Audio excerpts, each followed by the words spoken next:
You're listening to the Options Insider Radio Network, the home of the Options Podcast. For more quality options programs, visit theoptionsinsider.com or search for Options Insider Radio Network in your podcast provider of choice. Listeners can also access all of our programming through our mobile app available in the iTunes and Google Play stores. Select programs are also available via live stream at mixlr.com/options-insider. That's mixlr.com/options-insider. Don't forget to follow along with your favorite programs and submit your own questions for the hosts at twitter.com/options, stocktwits.com/options, facebook.com/theoptionsinsider, or via questions at theoptionsinsider.com.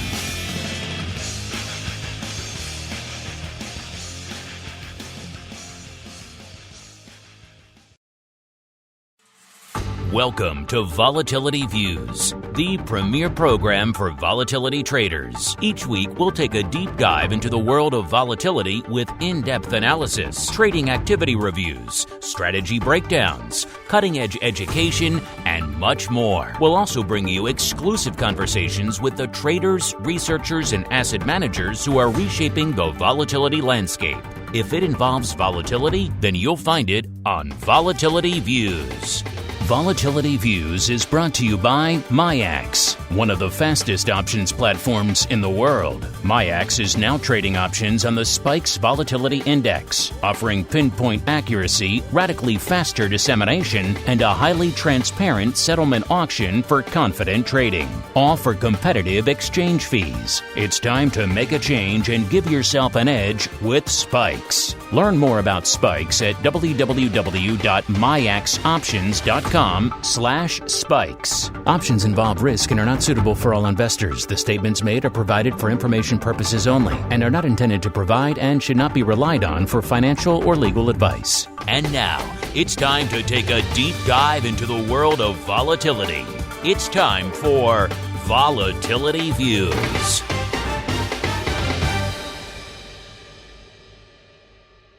All right, everybody, that music can mean just one thing. We're back. We're back just in time for a little bit of Volatility Views. Yeah, we were off last week for an extended President's Week holiday. Not like a lot really happened in the intervening 2 weeks. We've been off actually since Valentine's Day. Hard to believe. We left, love was in the air. It seemed like the pandemic woes, at least from a market perspective, were kind of behind us. People really weren't pricing in a lot of risk. There's a lot more focus on things like the domestic political front and other things like that, with the trade war finally behind us, all these other good things, earnings. Fast forward a couple of weeks, and how the worm has turned, how the mighty has fallen. In this case, almost quite literally, historic sell-offs across the board. A lot to digest here on the show. So we're happy to be back. My name, of course, Mark Longo from theoptionsinsider.com, as well as, of course, from the ever-exciting, especially this week, the Options Insider Radio Network. A lot of great content coming at you from a lot of great perspectives. Hope you guys are enjoying that this week as this market is just continuing to just drive down through the bedrock and beyond. We've got some good folks to help me parse it all. First off, joining us once again from the safety of his compound in the hinterlands on the far, far reaches, the shores of Maine. He could see off into Canada across the oceans there. That's how far out he is, listeners. He is the Rock Lobster, Mr. Andrew GIOVINAZZI, a.k.a. the guy who single-handedly put Maine on the map from an option search perspective when it comes to Google. Mr. GIOVINAZZI, welcome back to the show.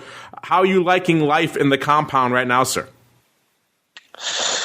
You used to mock my rock. Now you want my rock. That's all I'm saying.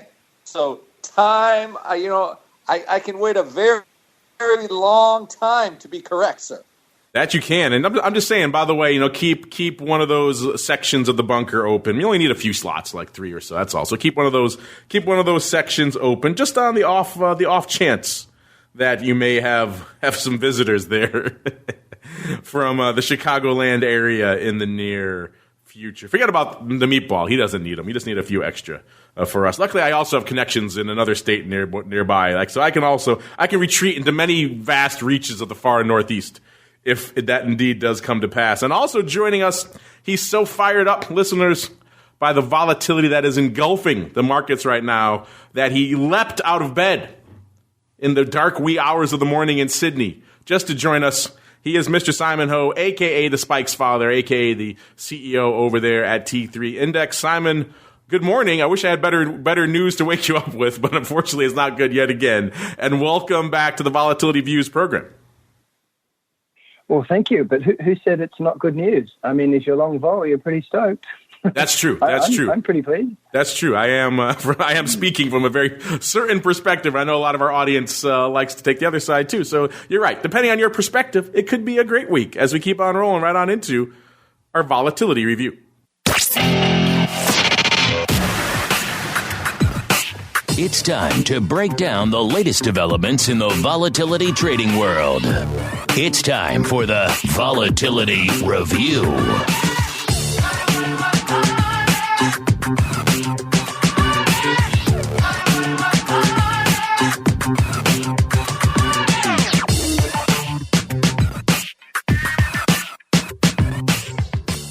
All right, buddy. Welcome to the Vol Review. Hopefully you're looking at things like Simon, very much a glass half full, the lingering specter of pandemic not lurking in the back of your mind at all out there. But yeah, what a couple of weeks it has been since our last show, Valentine's Day. Everyone happy. Seemed like, for the time being, at least the worst was behind us. And now we fast forward a couple of weeks, particularly into this week. And we have just, I think, historic doesn't even really begin to encapsulate the sell-off, the breadth of the sell-off that we're seeing out here. Everyone is just insane about the point levels in the Dow, so I guess we'll start there, even though we don't really watch the Dow a lot. Everyone and their mother, you turn on any channel, they're talking Dow, because the numbers are impressive. Over 1,000 points here, over 1,000 points there. But Dow on pace. By the way, across the board, we're pretty much in correction territory now. Listen, most of the major indices off more than 10%, which is pretty much how you factor in a technical correction. Dow on pace actually for its fifth worst week of all time at the time this was correct. I think this number coming out of MarketWatch, I believe, was about 13.5% off. Then followed number 4 by May of 1940, which is interesting timing. Obviously, bad times for the world there in 1940. You might have thought maybe later on, 1941, when the war escalated, things like that would have been the time. But no, May 17th, 1940. Interesting timing there. Then, of course, September 21st, 2001, a dark period for the market. It was off 14.21% in 1940, 14.26% in a week in September of 2001. Then July 21st, 1993, off about 15.5%. And the number one, of course, the dark days of the financial crisis, October 10th, 2008, off 18.15%. This is also the fastest decline to a correction from, remember, we were just talking record highs a few weeks ago. This is the fastest move from a record high to a correction in the history of the Dow, about 9 or so trading sessions. The Dow hit its high on February 8th of 2018. SPX, the S, pretty much the same deal. It was on pace for about 11.7% weekly decline coming into the show. That's among the 10 worst sell-offs out there as well. Also, like the Dow, this ranks as pretty much the fastest reversal from a record high to a correction in just 6 trading sessions for the S&P.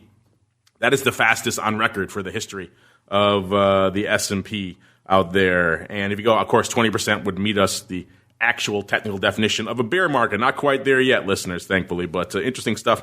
And the NASDAQ, of course, also feeling the heat. It's off about 10.5% on the week. That would make this drop the 8th worst in its 50-year history. If you're looking the worst, it was back in the dark days at the end of the dot-com days of, remember late March, early April's when this really started, the warm started to turn, and the dot-com days, and particularly April 13th, when the NASDAQ sold off about 25.3% is the worst week ever in the NASDAQ. So not quite there in the NASDAQ yet either, but still interesting stuff. Of course, all of our volatility metrics, you're seeing all this red on the screen. That means a lot of green on the screen when it comes to all things volatility. Our old friend VIX right now actually threatening a 48.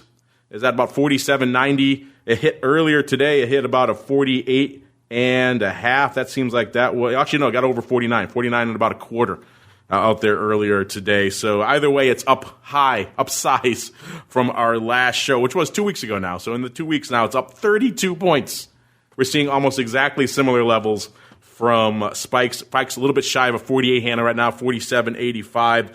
That puts it up about 34 handles, a mere 34 handles from where it was. The spikes high today was about 48.70. That also was earlier today. VVIX at about a 126.75, almost a 127. So we say, as always, when it gets in the triple digits, start paying attention. When it gets over 110, certainly start paying attention. When it hits 120, hey, all bets are off. We're well north of that right now. We're at about almost a 127. That puts us up 28 handles from where we were on Valentine's Day. What a quiet, tranquil Valentine's Day we had now, in retrospect. Perhaps we didn't appreciate it enough here on the show. But Simon, I like your optimism. I like the way you're looking at things. So break it down for us, sir. It's been just a maelstrom of volatility over the last 2 weeks, particularly this week. What in particular is lighting up your tape and catching your eye out here today, sir? Well, the thing that catches my eye is that the futures contracts are only at 28. The front contract is only at 28.8 when the cash is at 48.7.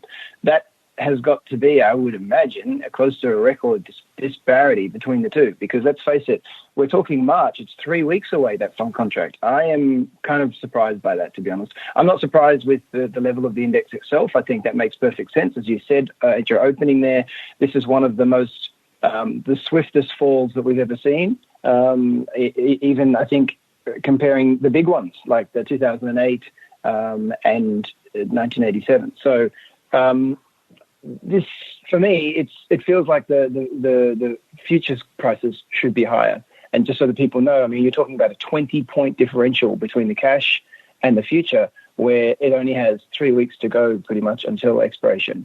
So I still think that the futures has some move to make. What's also interesting about this, I'm a bit perplexed because in the past few years, you've seen this kind of behavior. The VIX index will go up, but the futures don't carry anywhere near as well. The issue has always been before that, well, you know, there's QE abounds, everyone's very, very generally bullish, there's nothing really to rock the boat. This time around, you're dealing with something which we have really no idea how it's going to evolve, you know, whereas with an economy, you can kind of tell that. You can say, well, the policy response will be to lower interest rates, we'll all be fine. The market will rally again and it's happy days. This time around, the virus adds a dimension that we simply cannot forecast, and I think that it could potentially be significantly worse. So I'm not quite sure, and maybe our learned friends on the show here can sort of give me some advice, but why is the differential between these two so large? I have no idea. I think the future should be higher. I don't necessarily think that the cash is too high. Yeah, it's kind of hard to argue the cash is too high there, but you're right. We're going to get to the futures later, but let's get to them now. You're right, an enormous disparity. I've often called, you know, a few points, a gulf, a chasm, you know, and now we're seeing almost 20 points between that March future, which is the front future, it's at about a 29 and a quarter right now, and the cash a little bit shy of 49, about 48.80 or so. So you're talking nearly 20-point chasm. That's just an abyss. That's beyond a gulf over there between the cash and the future. And something has to happen there. You're right. They can't both stay there. Either the futures have to come up or the cash has to come in. And I think it is hard to argue that the cash is overdone. So you're right. That is a little strange. And again, something I had noted here coming into the show, that this is a weird time. Maybe the VIX future is signaling that maybe this is a wee bit overdone. Maybe we're getting ahead of ourselves. I don't know. It is weird because usually the vol traders are the first to kind of pick up on this sort of thing, and yet right now, at least, they're kind of pumping the brakes a little bit. You look all the way out across the term structure. We were just talking not too long ago on our last show how crazy October and November looked. You know, they had that little bit of premium for the election, and that crazy premium is at about a 23.5 right now. So they're clearly pricing in a mitigation of the virus, mitigation of the concerns as we get out through the summer months.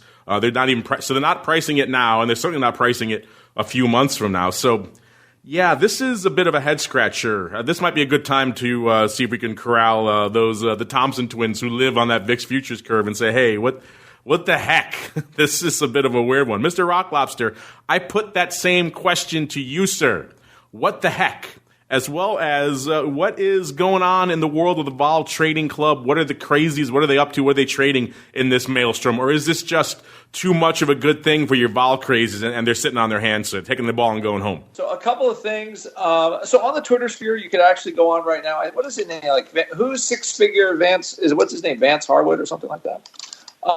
What's his name? He's been on the show. Mark Vance. What's his name? Vance. Yeah, Vance. Six-figure investing. Right. That's right. He actually had a thing just recently about it on the fixed rate to term structure. If you look at that, and I agree with him because he's pretty good at this stuff, but that's what it is. I think because we had such sharp moves, the front end of vol in SPX, like the weekly vol is very high, but if you now adjust for forward vol, you're going to have a depressed back month. So, since you can sort of, future can be a clean hedge versus SPX options, the forward vol should kind of match for those. So I think that's when the sell-off is so sharp, front end vol gets super high, and which would make the forward vol of the back month options look less. And then the future, so he actually has a thing, if you go to his Twitter site or whatever, if you just go Vance Harwood on Twitter, he has kind of a nice little set. He does a forward vol chart of how that works, and you could see the math behind it. So it's not totally and I'll retweet it right now from my website, and it makes sense. So there is a reason for it, and I think part of it this time is because the drop was so steep and so fast. It created the high end in the front, creates a high vol, which will depress forward vol of the back. So that's I think the deal with that. So he has he does a chart of it, and so it makes sense. So I think that's the reason. The second is what's going on. I think this kind of backwardation is a tremendous opportunity, though, because VX, the vol products, they're decaying upward about $1 a day, like literally $1 a day. And if we continue to have like 3% moves a day, the VIX is not coming down. Those futures are just going to pull up. So I think there's a lot of opportunity. Those are the ideas that we had. So in our chat room, and then in my vol club, like my idea was, okay, I want to buy VIX call spread, and I want to buy SPY calls against it because, okay, something's got to happen. Either it gets bad, or we get this sort of, the Fed's going to do something. They're going to announce some, no matter what, nobody's going to go broke. So they announce something like that, and the average bear market rally is 7%, and then you just close your calls. So I think that's, I think the realized vol type of trade where you got kind of this parabolic type move everywhere makes the most sense to me.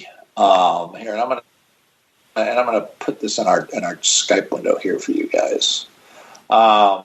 So this is a nice thing to tweet out for you, Mark. So that's why we're so for the most part, I think the pit crazies they're doing okay. If you're following the Vault newsletter club, we're doing well. All 6 trades for the year up money.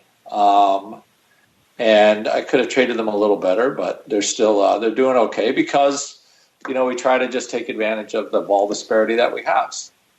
We're off to a good start. Is this going to end anytime soon? I have no idea. I think there's no, at some point we either have to have less infections or something has to reduce kind of the strain, right? Okay, we're not going to fly for 2 weeks. I think if they announce something like that, I think it would rally because then it's like, okay, we're going to stop flying and everybody's just going to take what they got with infections and see what we have. I think the fact that they're kind of still flying around, it adds a lot of uncertainty. The market does not like uncertainty. And I think that's where we are right now. So I don't, I think anything could happen. The 30-day straddle in VIX is $270. So take your pick. That's 540 point range in SPX over the next 30 days. What do you want to do? So, and at this point, what was our range today? We were down 100, almost up 100, and it looks like we're going to be back down 100 into the close. So we are trading at massive massive levels. So I don't think anything's going to change on that.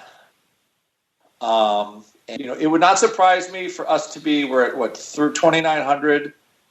It would not surprise me at all if we were 3,100 by the end of Monday, if they have any kind of news that's saying, we're just not going to let all the world economy die. We're not going to let the airlines die, but we're going to come up with some solution. Maybe they do. I don't know. But I would expect those type of moves at any time. And that's where I think we are right now. Although there is some green today, like the chip stocks are green, solidly green, Roku green, Square green. So there is definitely some somebody's buying something out there, and I think that's somebody's dipping the toe in now. So. Who was dipping the toe in, Andrew, is that guy who was buying all those timeshare calls yesterday in the option block. That guy's just diving in deep. Doing? Yeah, I don't know. We should check on those. I'm going to guess he's probably not doing too well because, timeshare. Who thought in the pandemic timeshares were the place to go? Apparently that guy did. This is you said where we find ourselves right now. This is the environment we find ourselves right now. I just heard from a big conference I go to every year. I'm coming up in a couple of weeks. It has a lot of attendees from overseas, shall we say Europe, and particularly a lot from Asia. They just sent out a notice. They're implementing a no handshake or hug policy for the conference. They're also going to give out face masks and hand sanitizer at the registration desk. If you get into those levels, giving out face masks, maybe and they're also encouraging anyone who obviously has been in contact with China to not come. So, if you're getting to that level, maybe you should probably just consider canceling the conference. Not a time when you want to bring the entire global derivatives industry together, I don't think, particularly from large swaths that have already been impacted negatively by the virus. That's the world we find ourselves in today, listeners. Let's see what we're looking at from a volatility products perspective. We just talked about the futures, and that's a pretty crazy beast out there. I should encourage you to check that out. We've got this interesting little chart that the Rock Lobster just shared with us. Maybe we'll see if we can get that out for you guys as well. But we talked about the chasm out there in the VIX futures. Move on over to the Spikes options. Yet another new week, another new OI record out here for Spikes options at about 95,000 contracts open right now. The big print, almost half of that,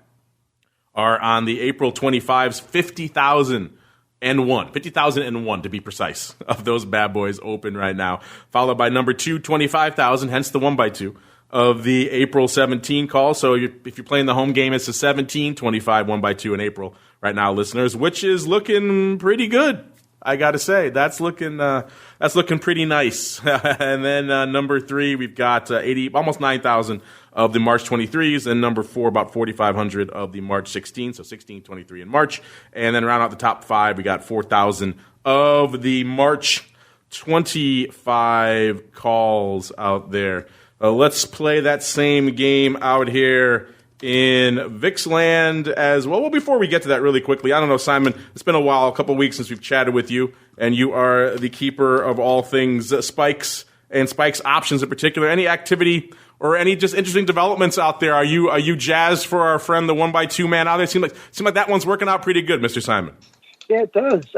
It seems to be going very well. I mean, I believe there's a couple of customers actually doing that, so they're doing pretty well. They too would prefer the future to be a little higher relative to the cash, but you can't have everything. It's certainly going in their direction. So no, I think they're pretty pleased, and I think they'll probably hang on to it until such time as there's a bit more convergence between the two. But I think it's. We're pretty happy. We sent out a newsletter just like last week that we had record open interest and record sort of daily volume numbers too. So we're pretty pleased. Yeah, if those traders, if they're upset with the performance of that trade, then they need to check themselves. They're doing pretty well out there. I can't look the old gift horse. Everyone wants a few extra points, I suppose, but still. You're many handles to the good on those. Let's see if we can say the same out here for VIX land. The top 10 positions out here in VIX options only cost you $1.33 to break into the top 10 in VIX options right now. That gets you to the March 13 puts. Number 9, we've got the March 20 calls, 149,000. Number 8, also 149,000 of the March 17 puts. Number 7, we talking 151,000 of the March 27 calls. Number 6, March 30s, $1.52 on the tape. Number 5, 195,000 of the March 16 puts. So our final put, only 3 puts on the list this week. Probably not a surprise to most of you out there. Number 4, 208,000 of the March 29 calls. And then number 3, 218,000 of the March 28s. Numbers 2, about 250,000, almost exactly, of the March 25s. And rounding out the top 10, number 1 with the bullet, not that much, actually. Only 372,000 of the March 24s. I thought that would be higher. Total of about 7.6 million on the open interest. That's about 5.2 million on the calls and about 2.4 million open on the puts. Coming into today, looks like a pretty decent day, go figure, out there in VIX options land. We've been talking for a while how the OI and just the volume in general, the ADV, were kind of anemic. They were starting to tick up as these coronavirus fears were starting to linger, starting back in January or so. And now we're seeing today so far, coming in a few minutes ago, about 1.1 million contracts on the tape. And before I start breaking down some of the paper here, Mr. Rock Lobster, we touched on it a little bit on the option block yesterday. We have a listener question about it later. I'm sure people have it on the brain. So let's just go over it again here. Our old friend 50 Cent this week, everyone's been asking, is he closing? Is he going to close? Did he close? Okay, we broke some of it down yesterday. Regale our listeners, Mr. Rock Lobster, with what's Mr. 50 Cent been up to? How much has he taken off? This is the weird thing is he's still like he's dripping. He's dripping out of the he's dripping out of his calls. I'll tell you what, I don't know how hit Mr. or Mrs. 50 Cent does what they do. But it's still 370,000 open. Now remember, paid 50 cents for these or less, and there's 650 bid. He's up like, how much is he up? 150 million bucks? Is that right? That's 300,000 times 100 times 50 times $6. That number is so big, I need to use my calculator. So he's sitting on, it's pretty impressive capital gain. I'm just saying, you see those commercials, oh, you're buying options to make 10 times your money. It's, it's like, it is a massively successful trade. There's not much else to parse that. So there's still 300 something open, and I think they've only closed about 50,000 contracts, and that's it. So I think, like Simon was saying, I think they're waiting for the backwardation too, because they're like, hell, VIX is 47, man. They still owe me like $20. So they're waiting to make some big money. I think we just cracked it right there, Mr. Rock Lobster. The VIX futures, they're fading 50 Cent. They're not going to give him those other 20 handles. They're holding back. They know he's sitting there waiting for it. So they're just going to play. They're going to play that, the old Mexican standoff. Who's going to blink first? Is he going to close out, then the futures rally up? Or is the other? I think we just cracked it right there, sir. Well done. Well, that's what I try to help on the investigation front. Hold on a second. I'm just looking at the crazy times 100. Yeah. So right now, okay, he's up $195 million on that trade. So, so that is a pretty good. So I think you are. It is a Mexican standoff, right?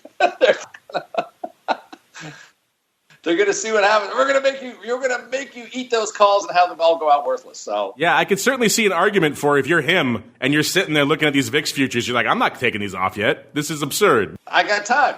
I got at least another 10 handles coming my way, so I'm going to sit back and see how these things catch up. I think that is hilarious. I think we have uncovered. The skullduggery going on behind the scenes. 195 million. Obviously, listeners, he's not just swinging for the fences naked. He's got other positions against it that are probably wearing it a little bit right now. But from the pure VIX options volatility perspective out here, this one is one of those kiss to the hands there of worked out pretty well. And he may work out even better as we see these options hopefully get marked maybe a little bit more in his favor out there. This has got to be, if you're sitting there on the desk right now for him, you got to be just pounding the table saying, come on, what are you doing to me? Let's go back out here. Let's start off on Monday. have a bit of a chronological breakdown of the week. Monday, ironically, also the most active day of the week until, of course, let's see what happens today. Today's on a pretty decent pace, so we could outpace it. But Monday was just a tick more than Tuesday. Monday was 1.55 million contracts on the tape. Of course, that was the day when all the weekend fears really just hit the market in a massive deluge to the downside. We saw this outbreak coming up out of North Korea, northern Italy, which surprised the heck, I think, out of everybody. And that's really what seemed to start the death spiral with the market. Then we had other news of it spreading in other areas, but Italy really seemed to spark a lot of people. These fairly remote Italian hill towns suddenly coming down with the coronavirus, that seemed like a little bit outside the norm. And what did we see that day? Well, the big print out there, May 32 halves going up for 50 cents on the bid. So someone liking that 50-cent print, whether that's our friend or not. These were late, though. And maybe he was gobbling up more at the time. I don't know if he was adding or not, but 36,000 going up of those on Monday. Also worth noting, actually, this looks like a bit of a vertical. Also, the June 30s going up 36,000 times for 70 cents. So this one up as a spread, May 32 halves to the June 30s. Both of them on the bid, though. So maybe and these were both opening, though, which is kind of interesting. So opening upside on the bid on Monday. If that is as it looks, then perhaps they may have regretted that trade within a session or two. Also saw about 22,000 on the March 23s going up for $1.68. That was pretty much not quite lifting the offer, but closer to it. Also, again, so many late prints in VIX land now. It doesn't even merit saying anymore. Assume they're all late unless otherwise mentioned here. Also saw what looks like a bit of a weird three-way. March 27s versus the Feb 21s. And the April 28th, all in a funky three-way, about 30,000 times each, a little bit more, a little bit less for each leg. Looks like maybe buying the Feb, so closing out the Feb maybe to buy, and let's see, that's not opening. And then hitting the bid on the March and the April. So interesting, maybe rolling some Feb out and taking it out to March or April and doing it 2x. That would be strange. Also saw a bit of a put spread versus calls. It was the March 16-13 put spread going up 20,000 times for 47 cents. So paper buying the 16 puts and then selling the 13 put for a whopping 3 cents against it. I know Mr. Rock Lobster loves those. And then turning around, looks like, and perhaps hitting the March 19 calls for 330. These are pretty tight, so exactly mid-market. So for his sake, I'm going to hope that, despite how it looked like it went up, I'm going to hope that he did it the other way. He sold the puts and bought the calls. Because if he sold those 19s, he's wearing it right now. Let's go on to Tuesday, and that was just a tick under Monday, 1.54 million. So just a wee bit behind Monday. The big print out here, it looks like a funky 1x3. Was the April 26s going up 21,700 times against 64,538 of the March 22s. Those went up for $2.25, $1.25 on the Aprils, so a net buck on the spread, but of course on a ratio. Lifting the offer on the March and pretty much crushing the bid on the April. So interesting stuff out there, rolling, but doing so kind of the opposite of a house money roll. That is indeed a roll, doing it 3x1. So perhaps indicative of how well that one has worked out for him. Also saw a pretty sizable, looks like a call vertical. The March 26 is going up 61,000, almost 62,000 times against about the same number of the March 29s. That one going up for 54 cents. So not quite 50 cents, but 54 cents out there. And then a bit of a sizable April put vertical as well. April 14 half, April 14 half, March 14 put vertical going up for, looks like 22 cents, 40,000 times. Paper buying the April, looks like selling the March, so maybe rolling a little bit of a March position out to April and taking advantage to get another half a point on this one. 14.5, that seems like such a distant level now in the rearview mirror. By April, hopefully this guy's got something on. Hopefully we see calmer, cooler, saner heads prevailing. Hopefully the virus is nowhere near as dramatic as they're making it out to be. And these 14.5 puts come into play, but perhaps we shall see. March 16 puts also on the table on Tuesday. 36,000 of those going up near the offer for 38 cents. And that's not enough. We had a March 25 29 vertical, maybe on a bit of a ratio, maybe 2x1, 35,000 of the 25s versus looks like almost 2x of the 29s, $1.60 for the 25s, and 90 cents 2x for the 29s. There's more, obviously 1.5 million contracts. There's more to parse, but we'll keep on rolling out there. Those are just the big ones. Wednesday, a little bit lighter, 881,000 contracts, the big print June 30 is going up for 88.2 cents, 33,000 times. Those were pretty much close to the bid there. March 20 puts, $1.50, lifting the offer there 20,000 times as well. Also worth noting, we got March 17 puts going up 50 cents. Paper crushing those 20,000 times. Not a spread, though. They went up many hours. Between 20,000 was just the print du jour on Wednesday. 20,000 also of the April 14 puts. Again, not a spread. Just coming up for 28 cents on its own there. Kind of mid-market. Looks like towards the offer. So maybe paper picking up some of those as well. Also got 850 March 45 vertical going up 17,000 by 18,250 times. So maybe a bit of a house money roll there, rolling the March 45s up and out to the April 50s, doing it for actually a nickel. It's like a nickel debit to them, which is kind of interesting. But then doing it for a little bit more of a ratio, so the greater size seems like maybe it's making up for that, a little bit of that, but still. Interesting one there. If that's the scenario we're in where we're rolling the 45s, we certainly have hit an interesting time in the volatility landscape. March 14 puts also going up for about 8 cents near the offer, 17,200 times. And if that's not enough, we got a March, June. Call it a call roll, call it a diagonal, call it what you will. It was the March 22s going up for 315. That's pretty meaty now, nearly 13,000 times against 14,142 of the June. It's going all the way out to June. The June 28s for $1.11. Those ones kind of, both of them leaning towards the offer, which is kind of interesting. I doubt that would be a time stupid, though we have seen stupider things going up out here. Thursday, a pretty active day as well, 1.3 million. Someone putting up a lot more. VIX upside, the March 40s going up 40,000 times for 61.6 cents. These are opening. These are through the offer, well through the offer. Someone, Mr. Rock Lobster, wanting himself some size upside.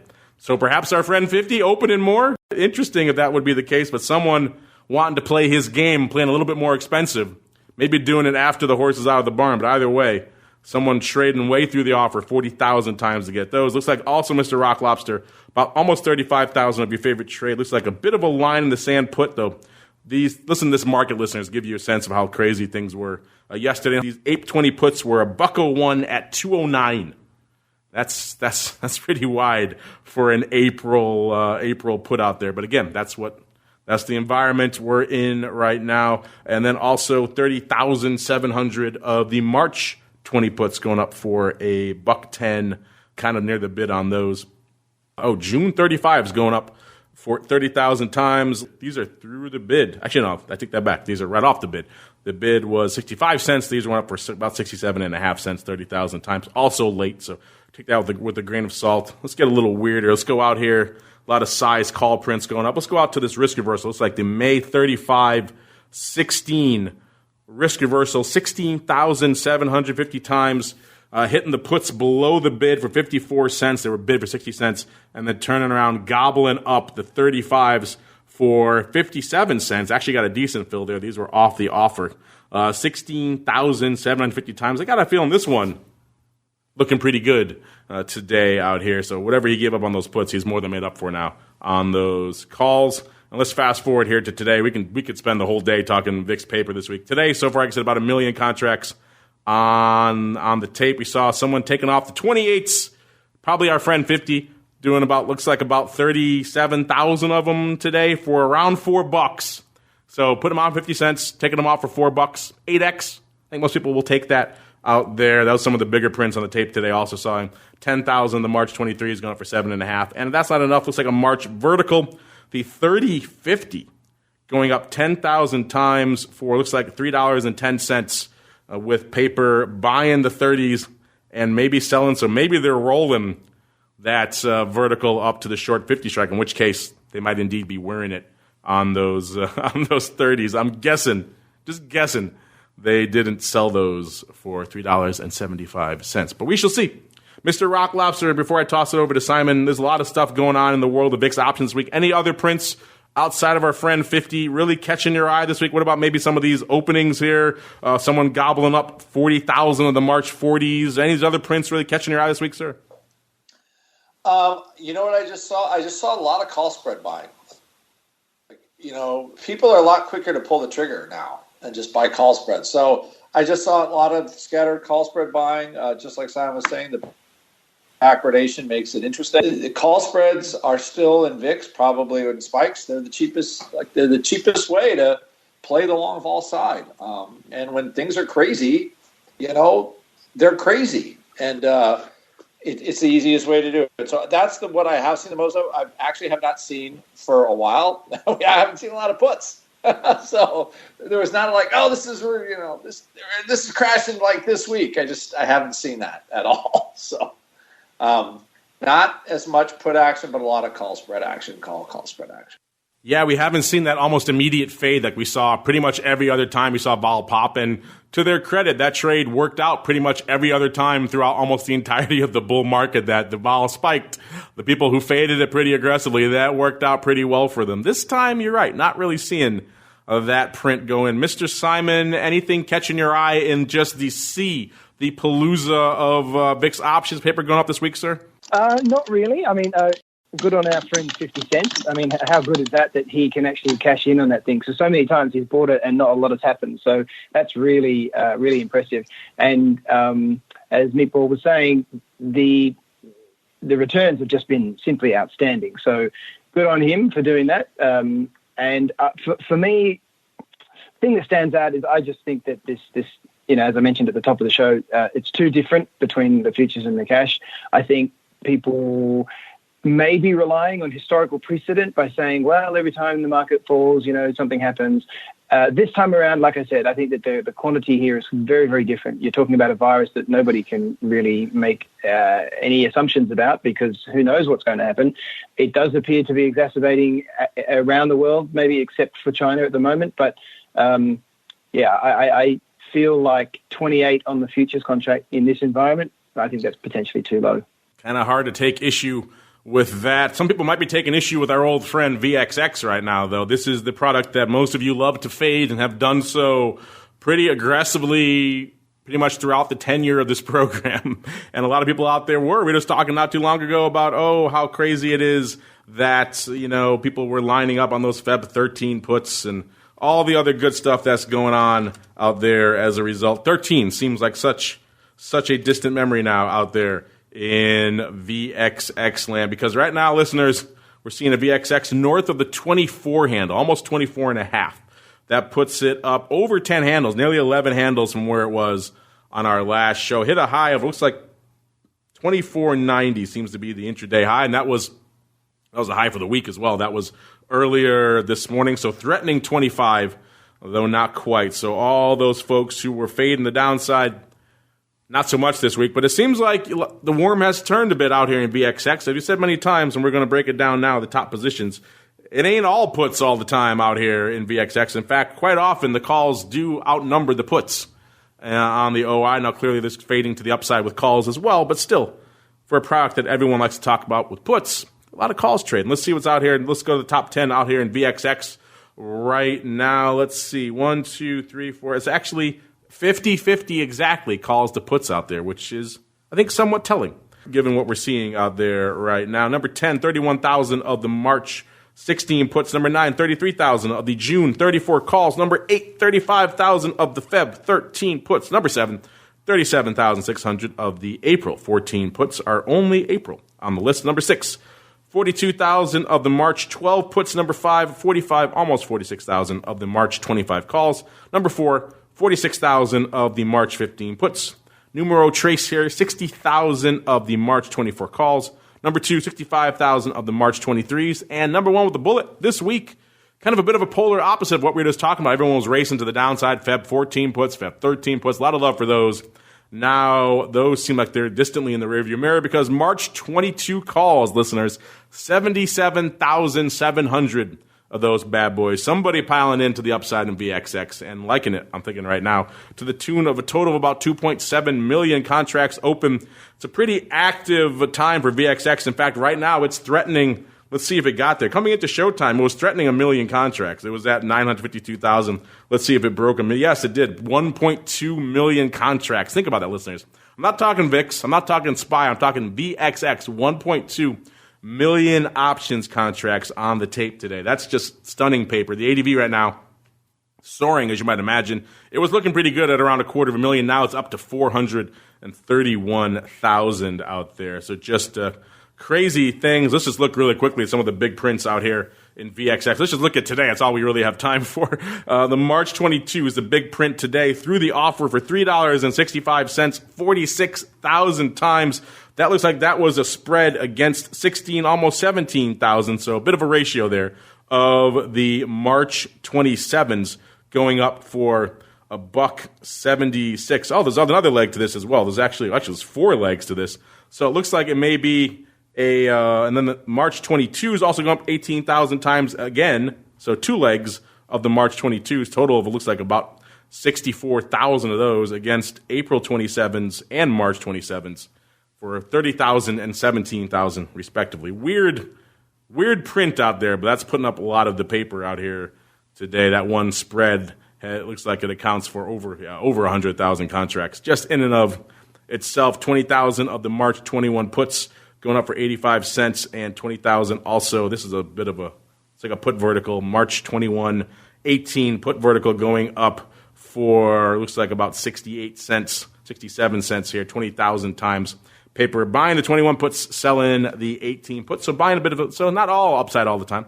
Buying a little bit of a downside vertical. Also 20,000 of the APE, actually total of 40,000 of the APE 20, actually looks like a bit of a straddle going up here. APE 25 straddle, 20,000 times. Paper selling the bid, selling the puts, I should need to say, and buying the call. So bit of a perhaps conversion reversal going on. But you don't see those too often in VXX, which is, again, makes these interesting times. And also looks like nearly 40,000 of the April 20 puts going up for $1.50 through the bid here. Just crazy paper. We can keep going. Mr. Rock Lobster, anything catching your eye in your vol trading club this week in the product that all your crazies usually love to fade, but this week not so much, VXX, sir? Just short-term call buying. That's it. Just short-term call buying. Not anything fancy. Just crazy backwardation, crazy vol. I thought it's the best trade all week. Just calls are cheap, strangles are cheap in there relative. So yeah, I would say yes. Making that trade myself and our pit chat, and that's was the daily trade in my vol trade club. Just buy strangles and just slightly long delta strangles in VXX at the beginning of the day, and at the end of the day, you're selling them out, or you're holding them and keeping them to the next day. So I think. And I still think that as a trade, that's not going away, especially when you have almost $5 a week in a positive decay for VXX with where the cash. So it's just it's like you have crazy ranges, and I still think that it's a great trade. It won't always be here, but it's here right now. So there you go. That's the best I got for you on VXX for this week. And hopefully you guys got some good stuff for us as well. It's a crazy week. We got to get some of you guys on the show. So without further ado, let's head on into the Volatility voicemail. It's time to share your thoughts and opinions with your fellow volatility traders. It's time to check the Volatility voicemail. Make your voice heard by dialing 779-669-4VOL. Posting a comment on the optionsinsider.com, sending an email to questions@theoptionsinsider.com, or posting your questions to twitter.com/options or facebook.com/theoptionsinsider. All right, welcome to the Vol voicemail. Easy for me to say, the portion of the show where you guys take the range, your questions, and comments. A lot of people chime in, as you might imagine, as they're listening live to the show, too. I just like this handle. Man02454530. Well, there you go. That's an interesting handle there. He questions your statement that the SPX can move 3+% a day. He says that would be interesting. Well, hopefully you think it's interesting now, because that's pretty much what we're seeing right now, Mr. Man02454530. Try saying that 5 times fast. People, when they pick their handle, sometimes I wonder exactly what goes into it. You got Cam the Man chiming in saying, when we said 50 Cent is up $195 million on the options leg of his trade, he wants to know, is that real?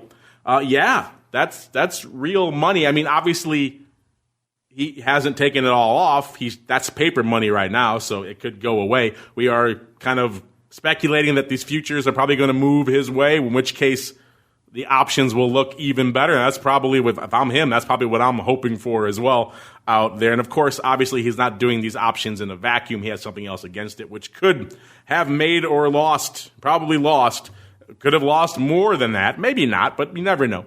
But either way, he has this hedge on against something. It's a hedge, remember. So as nice as this is, there's other working parts of his portfolio that probably not working as well as this. I like this handle, Walsaurus. Walsaurus just says, "Oh my God."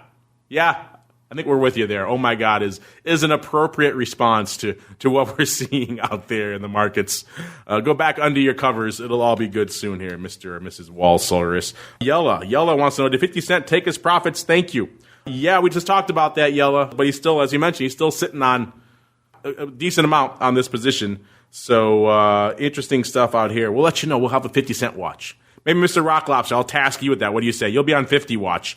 And the second he closes it all out, you have to let our listeners know. What do you say? I do keep it up. I was just because he killed the ball last time, even just selling 100,000 of them. So, from what I can tell, 250,000 still. So just do or at least 300,000. So 300,000 times 100.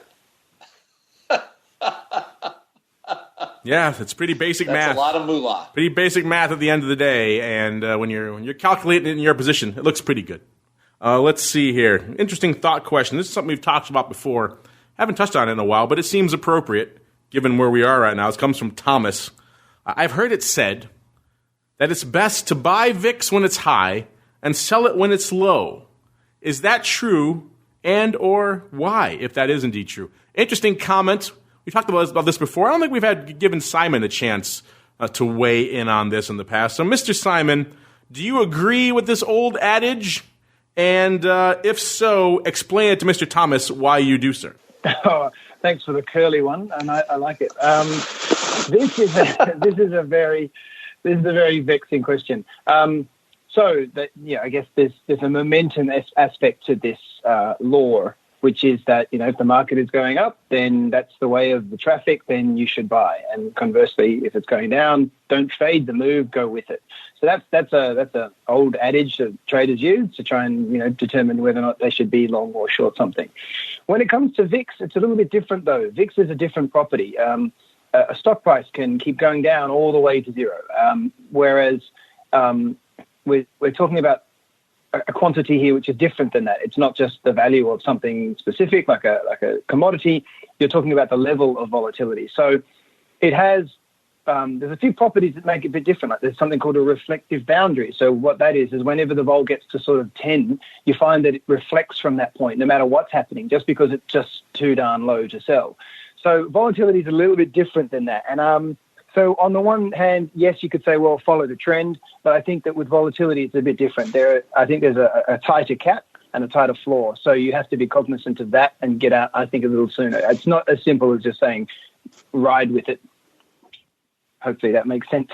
Yeah, I think you're right when you talk about the momentum aspect. That's kind of what I believe what he's referring to. This is what we've discussed on the show many times in the past. A lot of people have come on the show over the years kind of espousing a similar philosophy. I think what they're boiling it down to, Thomas, is that look what we've seen. Like we saw when VIX exploded over 30 this week. That's when it has a tendency to keep moving for a little bit. VIX, when it's high and moving, that's when it can outperform. Eventually, of course, you're going to want to fade it because it can't stay north of 30 or 40 or whatever forever. So longer term, you're going to want to fade it. But in the very near term, when VIX is super high, it has the ability to continue. It's more prone to keep moving and make large moves to the upside when it's at those levels than it is vice versa for the low end. We look at 2017, the entirety of the year. VIX languished at pretty much nothing. So it can stay at once it's at those extremes, it can kind of languish there for a little bit, and that's pretty much what it's referring to. A little bit shorter on the upper end, obviously. It can languish on the low end a lot longer than it can on the higher end. Mr. Rock Lobster, you concur with all that, sir, or do you have some other mantra you guys say in your vol trading club when you're swapping hats and secret handshake? No, I think Simon's right. When it's on the low end, the vol momentum's just low. There's just no vol. So, you could buy VIX for a turnaround, but we all know that you could sit there and buy calls at a 12 VIX for a very long time sometimes, because you don't get, that VIX is down there for a reason. Usually realized vol is much lower. So the vol momentum, everything is just dead slow. And on the upside, they're pricing, now vol at the money is 50 or 60%, but they weren't doing that in the beginning of the week. You can buy like 20, 28% vol at the money, and, you're getting like probably 70 or 80% intraday realized moves, like crazy vol. So, and then vol, once it's higher, like the realized vol is picking up so much, the momentum's pushing the markets, in one direction, like crazy fast. So I think, that the adage like that is there's a reason. It's because it's the way the volatility works. So I just agree with Simon. That's all I should say. Make it easy on your listeners and do what Simon did. Especially as your connection is fading out here. We have so many more questions. You guys have a lot of questions on the brain. Maybe we should do an all special volatility questions episode maybe next week. But we're coming up against it. We got to do the most difficult part of the show still to come, listeners. It is time for the crystal ball. It's time to peer into the future and reveal what the volatility gods hold in store. It's time to look into the crystal ball. All right, everybody, welcome to the crystal ball. This is, of course, a portion of the show where we break down what the heck is going on over the course of, what we expect to come up for the week to come.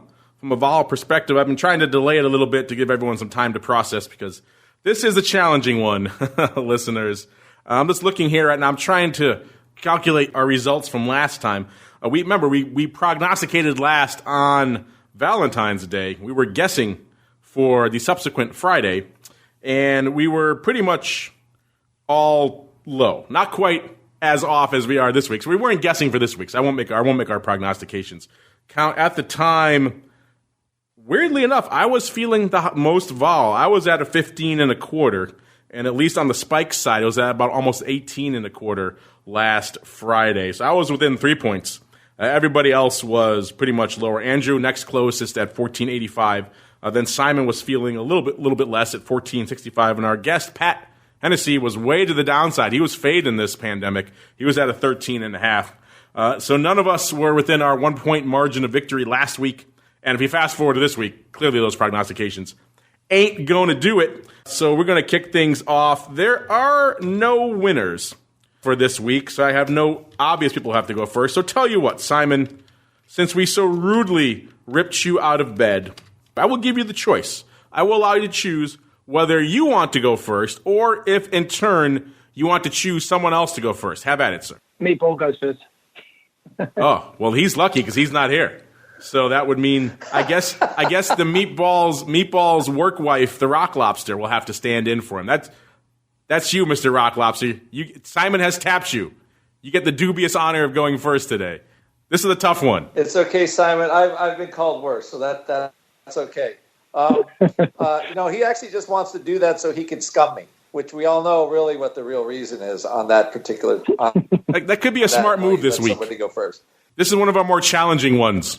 I'm going to say we're going to be south of 30 next week, but we still have things more to come. I'm going to say 29.50. Interesting.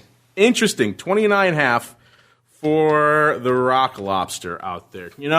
I've been mulling this over kind of throughout the show because I knew we were going to get to this part eventually. This is one of the more challenging ones, listeners. There's so many other shoes that could drop here. Obviously, the virus concerns could grow. We could have more outbreaks, in which case we could see a VIX north of 50 this time next week very easily. But I'm going to lean on the tip of, it seems crazy now to say these levels, but that sounds saner. But compared to now, they are a little bit saner. I'm thinking a similar direction to the Rock Lobster, but nowhere near as low. I'm going to go a little bit high. I'm still north of the 30 handle this time next week. I'm going to say 32.45 for, should I put that for Simon? That would not be correct. That would be for me. There we go. All right. 32.45. So there you go, Mr. Simon. I'm on the upside at 32.45. Mr. Rock Lobster is on the downside at 29.5. I bought you as much time as I can, sir. Have at it. What are you feeling for this time next week? Yes, I'm sorry. Yes, so I'm going to be more bullish than both of you. I'm going to be at 43. Oh, so pretty much close to unched to where we are right now. A couple of points shy of where we're at about a 45 right now. Simon saying we're going to be here. Hey, I could see an argument for a lot of different volatility levels this time next week. And just to clarify, we're at about a 45 and a quarter in the VIX cash. Spikes at about a 45, pretty much even right now here, listeners, as we make our final, most dangerous prognostication. All right. That music, listeners, means unfortunately we've come to the end of another epic sojourn through the world of volatility. Oh, what an epic one it was. Hopefully you got some solace, some insight, some enjoyment out of this program. Hopefully talked you off the ledge a little bit. Hopefully you're like Simon talking at the top of the show. Hopefully you had some nice upside positions on and you're celebrating this week as opposed to cowering under your covers. If you keep those questions coming, we do want to hear from you. If you can't make it on to Vol Views, we'll try to rotate your questions onto the other programs that hit the network all week long. We'll get your question answered, don't worry.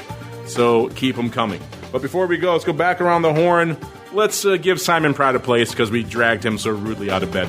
Mr. Simon, sir, what is cooking in the land of T3 and indeed spikes in the coming weeks, sir? Well, we, as everybody knows, we continue to work hard on the futures. Fingers crossed that shouldn't be too far away, so very excited about that. We're pleased over the last week to have the high point for us in terms of daily volume as well as open interest. So we'll just keep trucking along, and hopefully in the not too distant future we can bring you some good news. Yeah, it would be nice to have a Spikes future this week, would it not, sir? That would have been an interesting one to see. Maybe that one wouldn't have had a 20-point gap between the Spikes future and the cash. But it's only theoretical right now. We won't know for certain until they get their ducks in a row there at the regulators and finally get those listed again. Remember, they were listed ever so briefly, listeners. But yeah, it would be nice to have them back again. T3index.com is the place to go in the meantime, listeners. And, of course, you want to check out all things spikes. MIAX Options, that's MIAX options.com/spikes. Gets you to a cool overview page, has a nice little snazzy video explaining what spikes is, some good data there, as well as, of course, a link to a fun little show called Volatility Views. I think you might like it. And, Mr. Rock Lobster, if ever there was a time to be in a cool vol trading club with fancy jackets and secret handshakes and secret clubhouses, now is the time, sir. So if folks want to join your club, where should they go? What should they do? Yes, you can join our vol trading club. Yes, at optionpit.com. Just go where it says memberships and sign up for the vol trading. We do a webinar every week, and we a newsletter every day. At least anywhere between 1 and 5 trades per week. We've had a very good year and start to the year so far. So, want to learn how to trade vol and be on the right side of things and not kind of not fighting the gravity of volatility and ride with it. Come on over to our vol trading club. There you go. Be on the right side of history. Join the Volatility Trading Club. Get the premier tier. Get the fancy jacket, the hat, and the secret handshake. On behalf of the Greasy Meatball, I should say, the Rock Lobster, and the Spikes Father and myself, we'll see you all next week for more Volatility Views.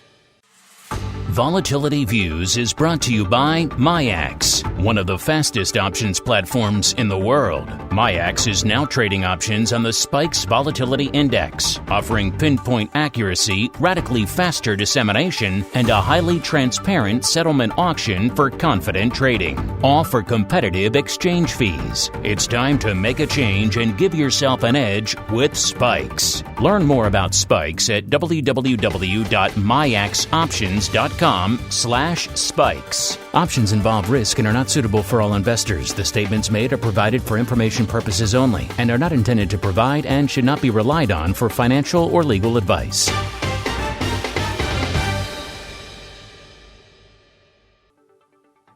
You're listening to the Options Insider Radio Network, the home of the Options Podcast. For more quality options programs, visit theoptionsinsider.com or search for Options Insider Radio Network in your podcast provider of choice. Listeners can also access all of our programming through our mobile app available in the iTunes and Google Play stores.